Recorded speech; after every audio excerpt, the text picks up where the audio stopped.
Hey everybody, I'm Yendi, and this is Odyssey with Yendi, Untold Journeys, where I speak with some of my favorite people and have some shape-shifting conversations. Here, they share their stories, leaving nuggets of goodness and life lessons to motivate and inspire our own life's journeys. This beloved songstress has the hearts of many Jamaicans. She's a history maker, but more importantly, a super sweet soul. Tessanne Chin.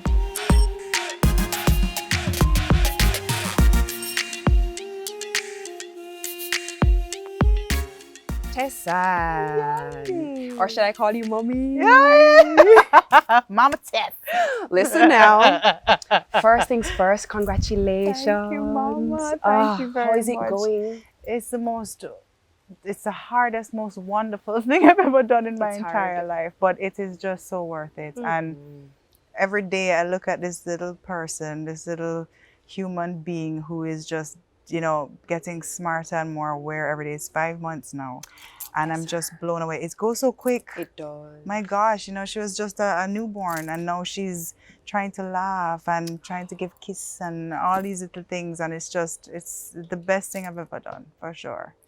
Do you feel like this role is one that's intimidating for you? Or are you just like, nah, I think I've got this.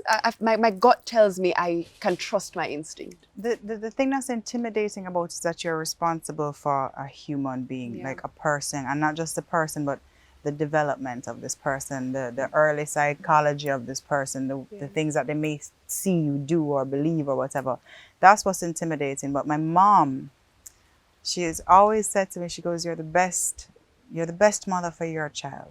Yes. So when you start to feel that way, I remember when mommy was in Jamaica because she lives abroad, and she was with us for like the first month, and she was leaving, and I remember bawling, like cowboy, like, what? No, it's not.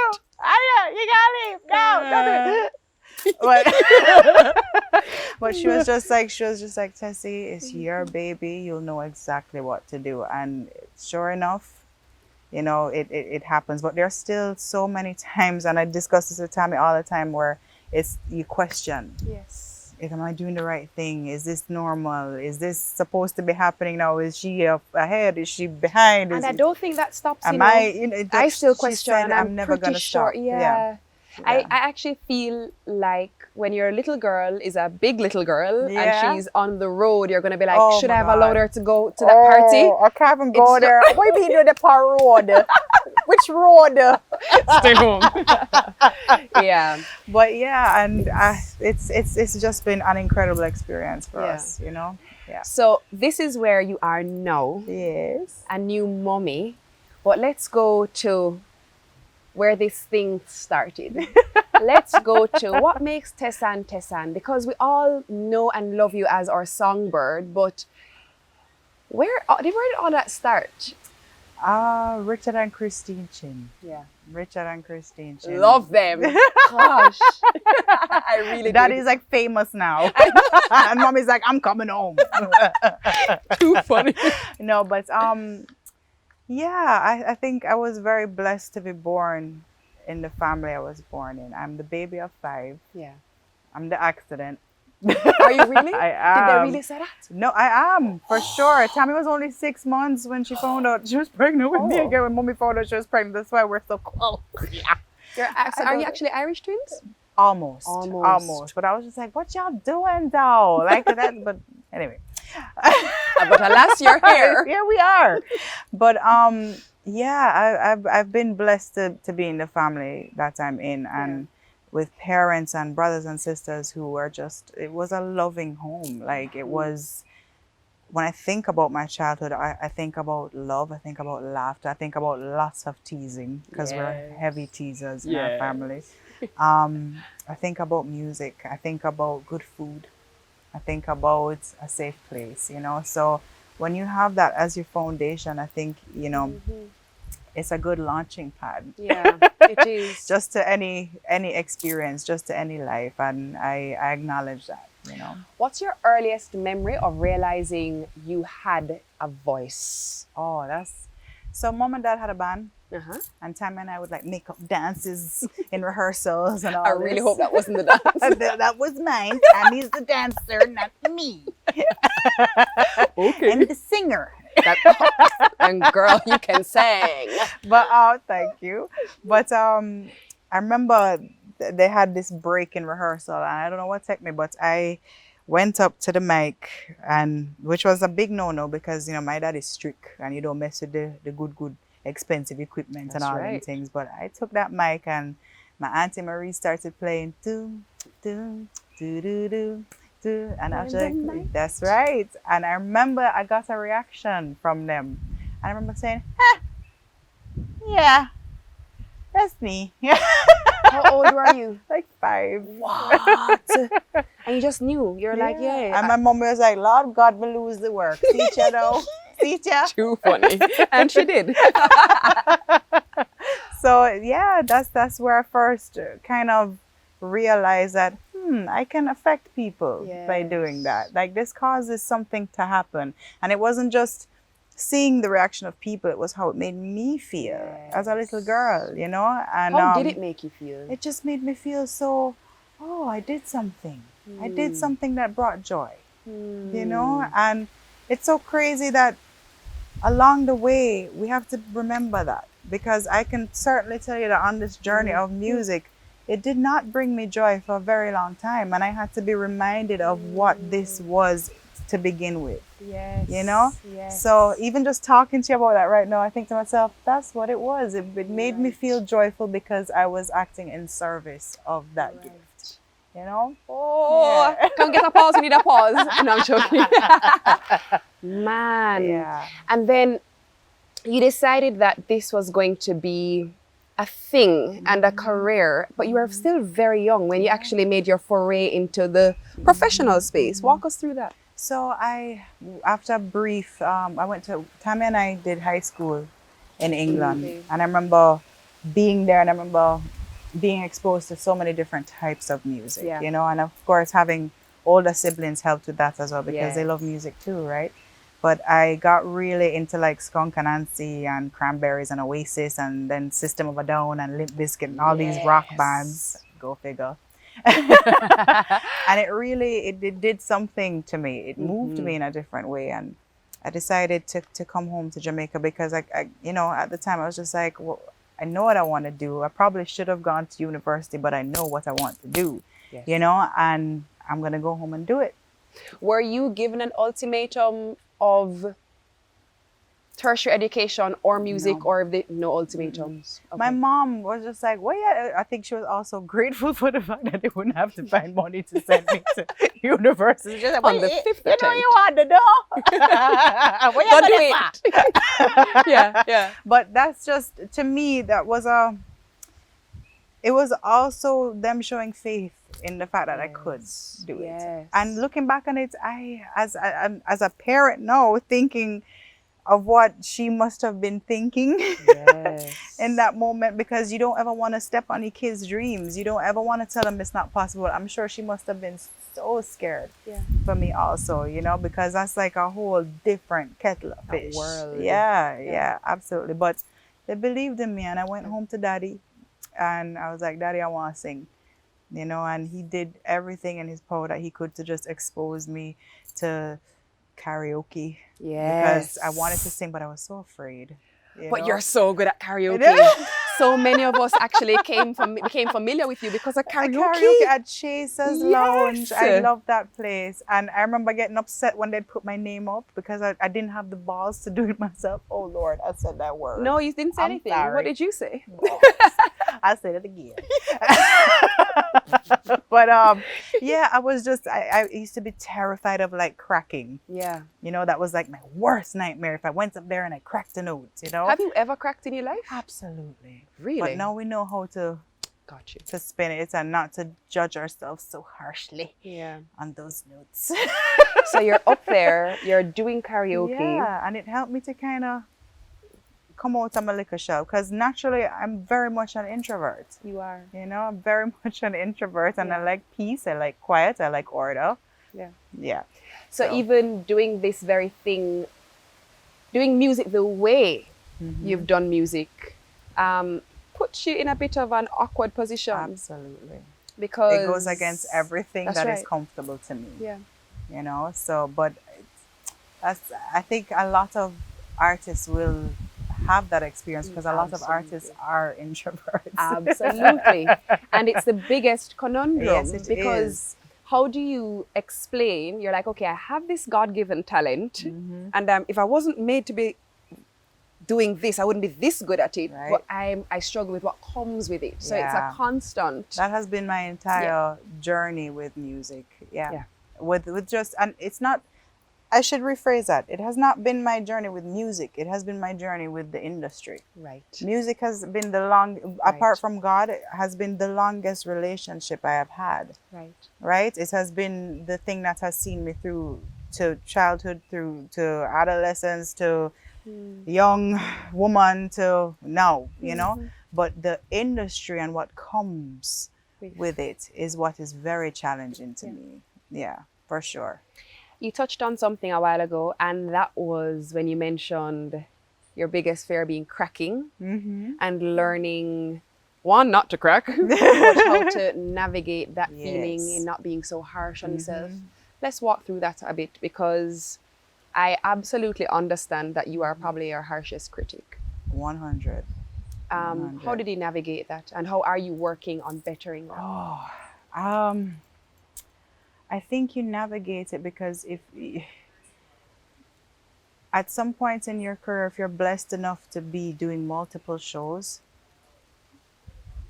I cannot go back to each show that I've done simply because it would be just too much. Right. You know what I mean? And when you come from the school of thought that you're as good as your last show, it's really damaging, because when you see, when your instrument is connected to who you are, your actual person, it's not something that you can just tune up. Like if I'm having a cold, if I'm sick, if I'm tired, if I am a little bit just... If you've been on tour and your vocal cords are stressed. What if it's that time of the month? You know, all these things contribute to that.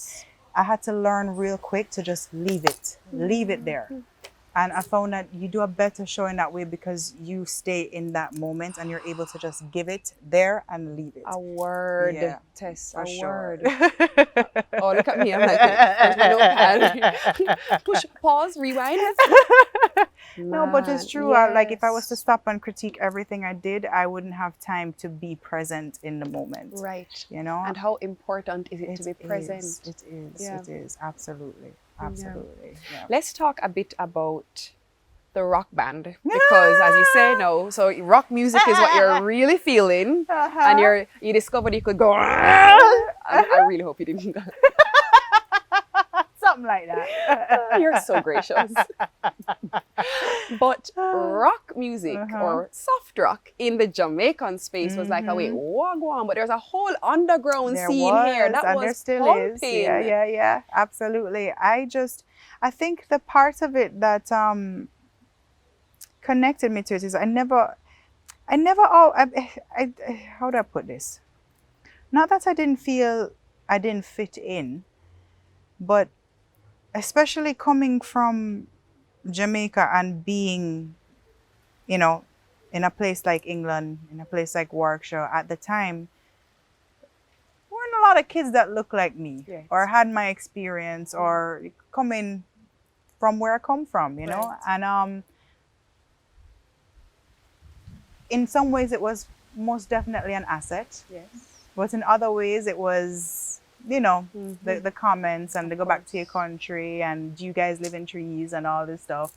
And it was difficult to deal with, but rock music, there was something in it that, I don't know if it was the release of that tension, that aggression that I liked about it, but it was like people just saying exactly what was bothering them when it was bothering them and being able to communicate it in that way. But it's funny because I look at reggae music the same. Right. Where it's people being able to tell their story and be honest, you know, and be able to relay a certain emotion in a very honest way. Yeah, quite pours out the soul of the story of the person that is Absolutely. resting their head on Absolutely. cold ground. Absolutely. Because that was my bed last night. Absolutely. Yeah. Yeah. So Yeah. I think that is what drew me to that music, and Mm-hmm. I love the sound of a good distorted guitar. I love a bass. I love drum. I just like it. I don't know. When did you realize you could write? Oh, do you know what? My mom, from a very early age, really encouraged us to journal. Yes. You know, and it's something I do even now when I can. Mm-hmm. And just through that, I realized it was a release for me, Yes. similarly to singing, because I could write what I was feeling, but I could also do it in a way where I could share it. Yes. You know, and it wasn't just, well, today Tommy licked me, or today I'm upset about so and so. But I could turn it into, well, today I felt like the heavens opened up, or something, or be poetic about it in some strange way, and that was my outlet. You know, and to this day, writing for me, whether it's in a journal or in a song, a poem, is very much a way for me to express and to release what I'm going through. It's a way to express, it's a way to release, and you're very good at it. Thank you. You are very good Thank at you, it. I Mama. mean, you have some original songs that are smashes. I'm just saying. So you know you have that skill, you know you have this vocal skill, and something in you says, I want to do more. I want to expand. Walk us through the voice. Oh Lord, the voice was when I first got approached about the voice, it was Shaggy. And I remember, this is just a testament to sometimes you have to be uncomfortable in order to grow. I remember just being so afraid, you know? No, I refuse to believe that. Yeah, but you know what? The greater fear at the time was remaining where I was. You know, so that to me was even more terrifying than doing the voice. But I was trying to find every excuse. I don't think this is for me, and I don't know if this is the right thing, and then something just says to me, my girl, what you have to lose? Exactly. You know, it's either you do something different to get something you've never had, or you continue to do what you're doing, and we'll see with that, you know? And history says you had nothing to lose. See what I did there? So I did it, and I remember going through each and every moment of that experience, whether it was the initial audition to actually see if we could go to the blinds and stuff, because there are auditions before the blinds, and filling out the paperwork and all this. I'm going, oh my God, this feels so much bigger than what I know. This is so much more than I'm used to in terms of just the magnitude of information that is required and this and that. Yeah.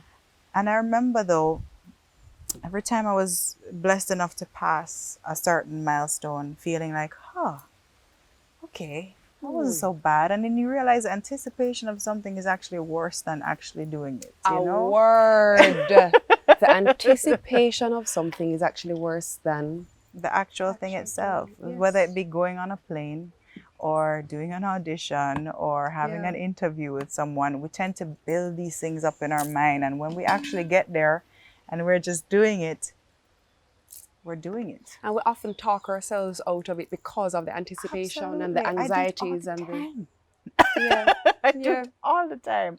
And it's just a matter of remembering that once you are actually in that momentum of doing, then everything just it falls where it needs to, you know. And it fell where it was supposed to. You were you were crowned the winner.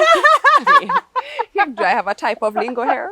But you were named the winner of The Voice. Can you believe that's 7 years ago? No, I refuse to. And that's my number. I refuse. 7 is your number. So are you saying this is your It's year 3, for something? 7, and I think 20. Those are my numbers. Ooh, 7 is a number of completion. It is. So I feel like in a way that experience is now complete. And I had a hard time looking back at things to do with The Voice for a very long time. Like I would not watch it. I would not watch my season. Tell me why. I just felt, I think it was connected to everything that happened after The Voice. Which was? Which was not what everyone expected, not what I expected. And I just felt Yeah. like this massive, big disappointment. I felt like an absolute failure, you know? And it was something that I had to reckon with. I had to reckon with. I heard this quote once and it struck me so hard. You have to reckon with what your life is versus what you thought it would be, or what you thought your dreams were, because that in itself for me was a massive wake up call. Right. In that I got everything I wanted. I got everything I dreamt about, with the exception of few things. And realizing when I had it that, holy crap, this may not be what I I thought I wanted. So you realize it may not actually be. Yeah, like I had to get everything that I dreamt of for so long to realize that, hang on, this is not exactly what I thought it was, you know? How much of, so that's your expectation, but you mentioned the expectation of everyone else. Heavy. I was going to ask you. Absolutely heavy. And when you know that you're doing your absolute best to make things happen, and you may not necessarily have all the support, but you know, I don't like to put blame. Right. I know I can do everything I do in my power to make something a success or whatever, then I'm at ease with it. And we did.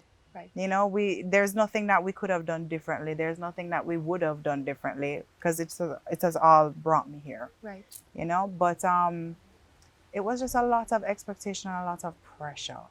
And you said it earlier, that my biggest critic is myself. Yes. So if people were doing that, imagine what I was doing to me in terms of what I expected. And it got to a point where I was just like, stop. Like, just stop everything, stop. And I just had to retreat. I had to retreat. And in retreating, you literally, you pulled away from I pulled everything. away from absolutely everything. And I was blessed to be able to do that. And don't get me wrong, I still, you know, did my shows, still worked where I had to and all that stuff. But it was just absolute. I couldn't even think about writing. I couldn't even think about singing in the same way. I was singing from a completely different place, you know, and it was just, like you said, to bring it back to that 5-year-old who felt joy and felt like,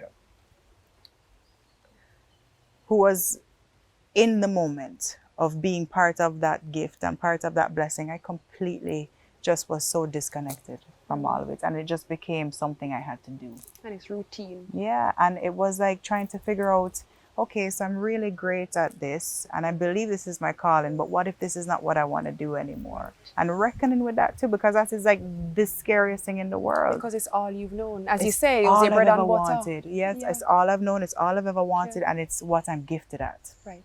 And for me, I'm a God-fearing woman, so I can't exactly look at that and take it simple either, you know?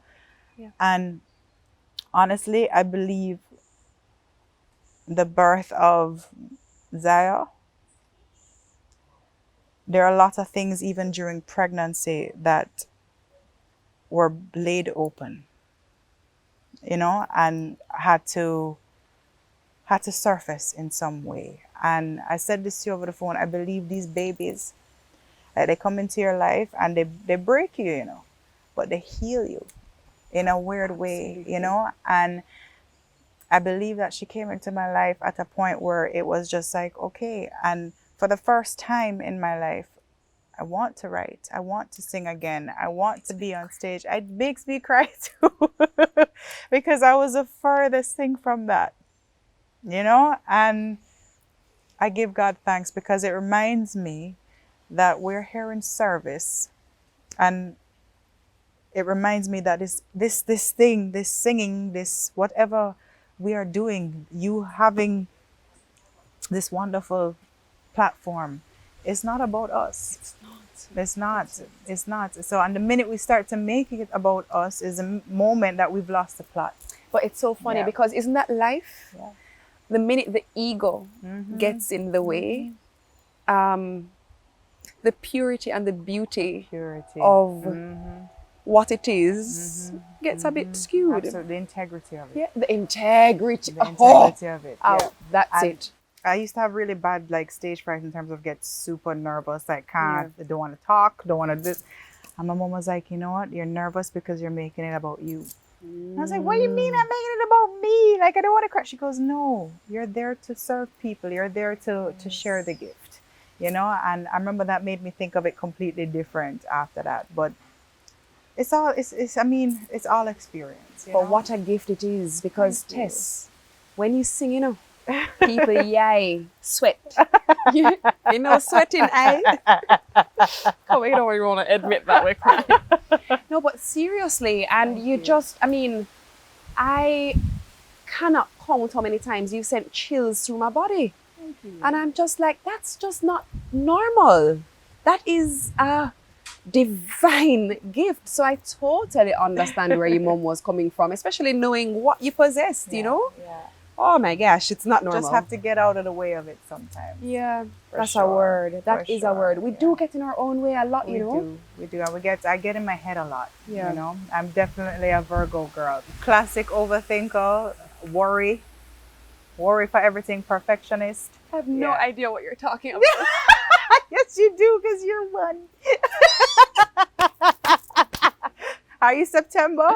Maybe. Or August? I'm September. September woman, you know. Mm-mm. Yeah. But we're They're good up up, with good them. up. You mentioned something that I have to address, because you mentioned being a warrior, you mentioned being a perfectionist, and you also mentioned that expectation factor and the feeling that you need to retreat. There's something that happens that I can absolutely relate to when you feel like you fail at something and you fail under a microscope. Oh, yeah. Um, And mine was a double fail, because it was, right. you know, things Personal happening with business. the voice and the music her, and then there was the personal side of Right. it, which that part it's funny, you know, like it's one thing to say stuff about people's careers and whatever, but when it starts to get personal, that is what just made me go, Mm-hmm. all right now, like, this ain't for me. You know, because it's very real. Like, you're talking about Yes. people's lives, you're talking about people's Losses. their losses, Yes. you know, and it was just I remember that being a very big eye opener for me. Yeah, for sure. But then there is learning, there is unlearning, there is healing, and there is the fact that there is always grace. Yeah, and there's restoration. There's restoration. A For word. sure. Absolutely. There is Absolutely. restoration. For everything that you think you have lost, and for everything that you think you could not be to anybody or yourself, there has to be, you know. And I've always said that there has been a certain grace that has followed me throughout my life, and I feel it. I know it. I feel its presence, and I don't ever want to complain, because I know just how blessed I am, you know. And I know, like everybody else, we all have our issues and our struggles, but I also know, Yendi, that same grace has taken me through. It's taken me through it, you know, and will continue to, even in the face of unsure times like we're going through right now. Right. It will continue to, and that is something that I lean heavily on. You know? It's something I always love to refer to. I mean, I remember years ago, there was a word that was placed in my spirit, and the word said to me, surrender. There is beauty in the ashes. Amen. I'll never forget it. And it's something I live by now. There is beauty in the ashes. And Tessanne, look on your good up, baby. Look on your nice, sweet life. Look how you glow, girl. Thank you, Mama. But Beauty in the ashes. I believe it. I believe, and let me tell you, you know, I always say, particularly with my husband now and with Zaya, these are not things you can work for. Yes. You know, I can work at being a boss singer. I can work at having a career in whatever field. I can work at these things. These things, like finding your love and having a baby, is things where you get up on your two knee and you pray for and you ask God for his blessing and you ask him for his favor in that way, because it's not promised.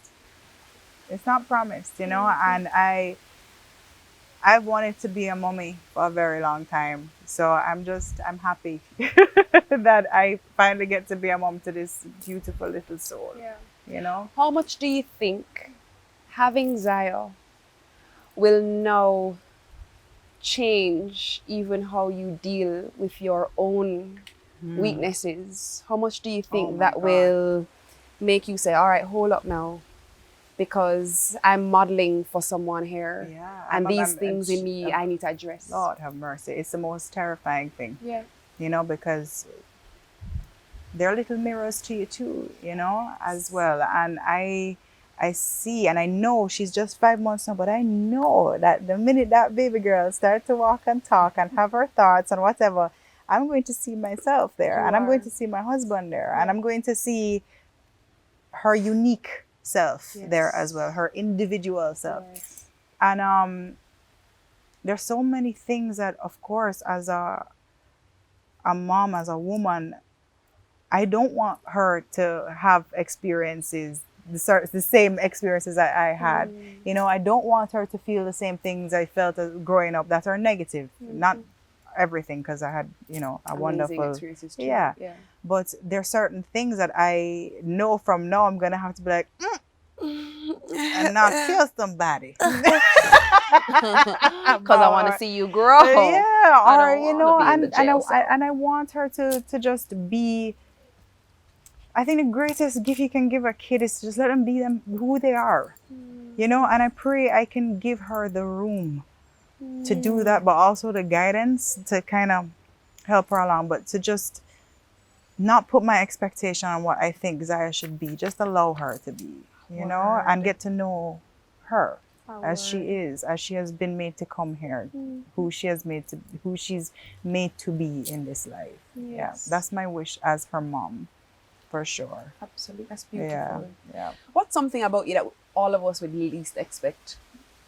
Your most quirky traits? Oh God, there are a few. Well, we'll be listening. Other than your laugh, which I love. I do cuss a lot. It's something I'm praying on. Jesus trying to help me with it. I do. Have you ever seen that mug that says, I cuss a lot, but I love Jesus? Yeah. Ever seen it? I'm going to get you that for your birthday. It's really bad. I'm like a sailor, you know. What else? I'm really quite silly. You are. I am a silly bumpkin. You're so funny. I don't know if it's funny. No, you are. Well, there's something about quirk, but I find it funny. And I'm very traditional. Yeah. But I think people think that of me anyway.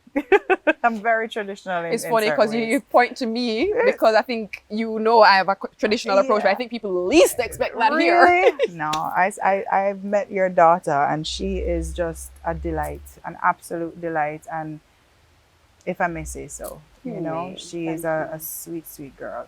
You're doing good, Mama. I try. I try to do just what you shared. Well, it is a walking example. Thank you. And I'm proud of you. Thank you. Same here. Oh, stop. I can't take it. No, I can take it. Keep take it, girl. Take it. Take all of it. You know what else people may not know about you? What's I actually that? did not realize this. I recently learned this, you know. Wow. I did watch a little thing at Phillipps and tell me, I never knew that you were a connoisseur in the music of le dancehall. Oh, Jesus, it's my girl. It's my guilty pleasure. Who would have thunk It's it? my guilty pleasure. People So you don't love judge me. dancehall? I do. Bad? Bad. How bad you love it? It's bad. Like bad? I can't play it around certain people because it's really ratchet. And we're here for it. It's really bad. But it I don't know. There's just something, the beat. Dancehall have a soul to it, you know. You know what it is? I think I just like, I like what you see is what you get, man. Yes. Say what you mean and mean what you say. That's right. And that's what I like about it, you know. Yeah. And there are obviously some parts of it that I don't necessarily I'm not into the, the more violent stuff. Right, right. But I just like it. Yeah. I do. Yeah. What are you doing? Well, just because you like it. oh my gosh. There we go. What are you doing? I'm like, so, a little afraid I birdie that you know. may or may not know prips me on some song, innit? Innit? I think you may know the bird. Yo. I'm so done. I'm so ready to start. Oh no. So, what I am going to do, you see, is I'm going to have you sing. So I hope your voice is warm from all your laughter. Lord. Is he? Does it warm the same area? It doesn't, does it? Doesn't. Okay. So I'm going to name an artist and I'm going to ask you to sing this dancehall song in that artist's voice or like that artist. Okay. Okay? Okay. Can you do that? Okay. What would you like first? The song or the artist? The artist. Okay. The artist for this one is Rihanna. Oh, hell no. I know, hell. So the yes. Oh my God. And the song you're going to sing as Rihanna is Bicycle. That's so hard though. Rihanna has like this amazing tone that only she has. But you have a gift that only you have. Oh, even the birds are here for Got it. to get it. Get it for me. Oh my God. I have to go. Hold on. I have to go Okay. into Go there. thinking of a Rihanna song. I can't Umbrella? do this. Umbrella. I feel like if I'm going to do it, it's going to come out like Britney instead of Rihanna. Well, let's see. Oh And we'll vote my on it. God. We'll get the feedback to determine who you really sound like. Oh my God. I'm having a complete breakdown mentally. Throwback to stage fright. I'm trying to think of the tone. You have to put your voice here, sir. Oh my gosh, that's terrible. I like a bicycle, right? That was it. That was it. Don't tell you me no want a boring gal. I can't do it. I can't do it. I can't. How about Celine? I'm sorry. Celine doing dumpling. Oh, that's so wrong. It's so right.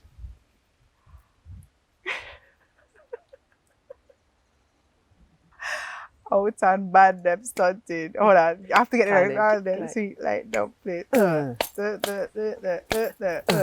Big girl. Ready for it. Ready for it. Ready for it. I can't. I just want to broke out. Okay, people. Say Let what me now? be. Hands on the knees. Hands on the Up knees. I don't know. No, girl, I don't want to get pregnant again. Not for now. But when is that going to happen? Do you plan for more? When she walking and talking, that's Okay. what's going to happen.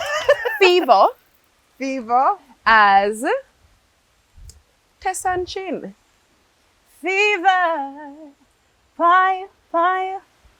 Wine for my baby. Everything crisp. My good love make you turn and twist. Actually, I just want everything as Tessanne Chin. Bicycle as you. I'm here for it. Oh, me no want a boring gal. Me no want a boring gal. Well, I don't want a boring gal, do I? Don't kill me. Dumpling. Dumpling. Oh, time bad them stunting. Tie them thick like dumpling. Like the big body what? Jumping? Jumping. I think so. Oh, my lyrics are completely the worst right now. It's okay. It's the Pregnant mommy brain. brain. It's Oh my real. God, Yendi, it's It doesn't so come real. back. What do you mean? It doesn't come. I gotta go into them brain games. You know, you're going to no. Listen, when Tessanne is on stage, right? You're going to hear her saying, "Take my." That reached me before. Because she Yeah, don't and remember I it. didn't have to have a kid. Like you get complacent and Has it stuff happened? happens. Absolutely. On Fruit. It happened on The Voice too. You're on Fruit. Yes, What when we're doing happened? the DJ part for You Really Love Me. No, I don't remember. Can I you went sing it and into remind me? I went into absolute gibberish at the no Did you? matter what. I think that's exactly what I did. Dibba dabba da, dibba, and then I catch it None back. of us noticed. Brain fart. On Absolute brain fart. When you stop and listen to the whisper in your soul, what happens next for Tessanne? What happens next for Tessanne is to rediscover my calling. Because I know it, but I have to know it now as the woman I am now. Yes. And to do that to the best of my ability while still being able to be present in the life of my daughter, my husband, and all that. Because that is, of course, the most important thing to me. But to just rediscover that part of myself, you know, that's been sleeping for a while. So, yeah. I'm going to say 5 things. First thing that comes to mind. Oh, Lord. Are you ready? I'm ready, girl. You're ready. You is ready. Singing. Love. The music industry. Hard. Mommyhood. Delightful. Marriage. Wonderful. Tessanne. Happy. I believe you. I'm happy. You are beaming. Thank you, And Mama. I'm so happy for you. Thank you. And thank you for having me. It's been my absolute pleasure, girl. I You fed my appreciate it. soul. Oh, and you feed ours. I've been watching you. I have, and it's been wonderful. It's a good journey. Thank you. Isn't life a great journey? It is, and we just have to enjoy the ride, yeah? Yeah. Especially with all this craziness going on. Let's just try to enjoy the ride as much as Shall we we can. enjoy it on a bicycle? Why funny? Like a hey. No, you have to do the face, you know. Oh, sorry. You got a mean mug. You got to do that mean mugging. Yeah. Right? All right now. Go there, go there. All right now. I'm going to go behind a tree. Because I can't do that. I can't do a wine. That's it. Well then, That's it. we're going to cut because we're going to do wine in class. Oh, hell no. I didn't wear the right jeans. Remember, so we are cut. The restriction.